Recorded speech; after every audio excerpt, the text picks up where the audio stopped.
is Jack Dryden from Zensport International, and welcome to part 2 of our brief look at ESP, energetic sports psychology, for injury recovery and how it compares to other options.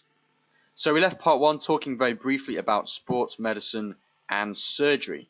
Now, in some cases, an injury or a condition may not only threaten your professional career as an athlete, but in some cases it might also threaten your life. And so what we've got here is a broad range of different levels of risk when it comes to sports medicine, and particularly invasive surgical procedures and certain chemical treatments too. Now, additionally, there's also a broad range in terms of cost and expenditure when it comes to these things, and especially if you're an individual athlete and you're not part of a club or an organization that provides rehabilitative care for you. So let's move now to ESP. Where does this fit into the picture?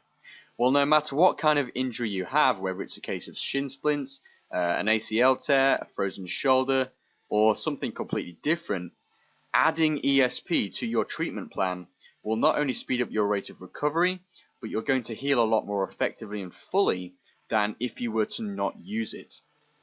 Now, you're probably skeptical of this, but we welcome it as always, because it's the skeptical athletes who typically come to see the biggest value in ESP and end up using it the most. To see the difference, it can make, you really do have to experience it. And as you can see here, the results it can facilitate in terms of speed of results generated, measurability, and lasting change, they're often remarkable. And especially when it's combined with the traditional physiotherapy and rehab methods used conventionally. Whenever you are injured, there are 3 key areas that have to be dealt with. Now, all of these things typically just deal with one, which is the first and most obvious thing, which is the injury itself. In other words, the physical trauma to the affected part of the body.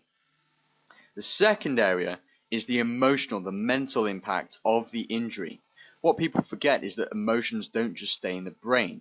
Your thoughts and feelings are chemical in nature, and what often happens when you get injured is there's this moment where you go, oh damn, when you realize what's happened, you realize you've been injured.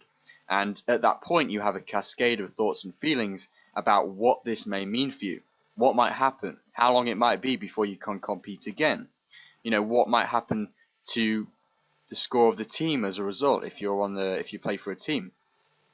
These feelings are physical, so if you have pain, fear, anger, frustration, a fear of death, or a fear of re-injury, these are all gonna lengthen and draw out how long it takes you to recover.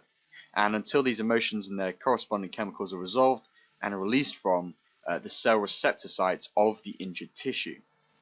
Now, thirdly, whenever you get injured, your body immediately begins to form what's called a memory of protection in order to keep the affected part of the body, the injured area, safe. Once you're injured, you begin to hold yourself in a certain way to compensate for and adapt around the injury.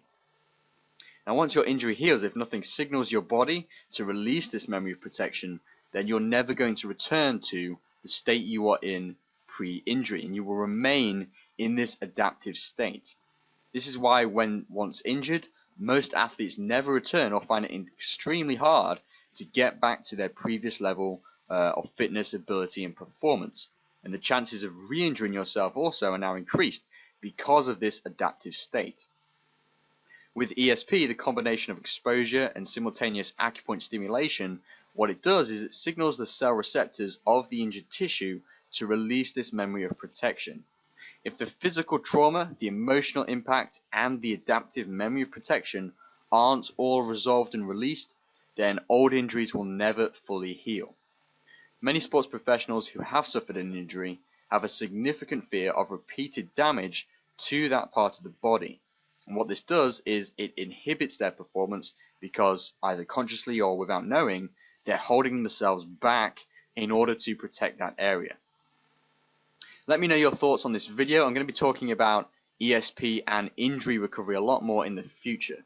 What's your personal experience of the effects of injuries you've sustained, and how have you overcome the mental impact and the physical impact of not being able to play and perform in your sport?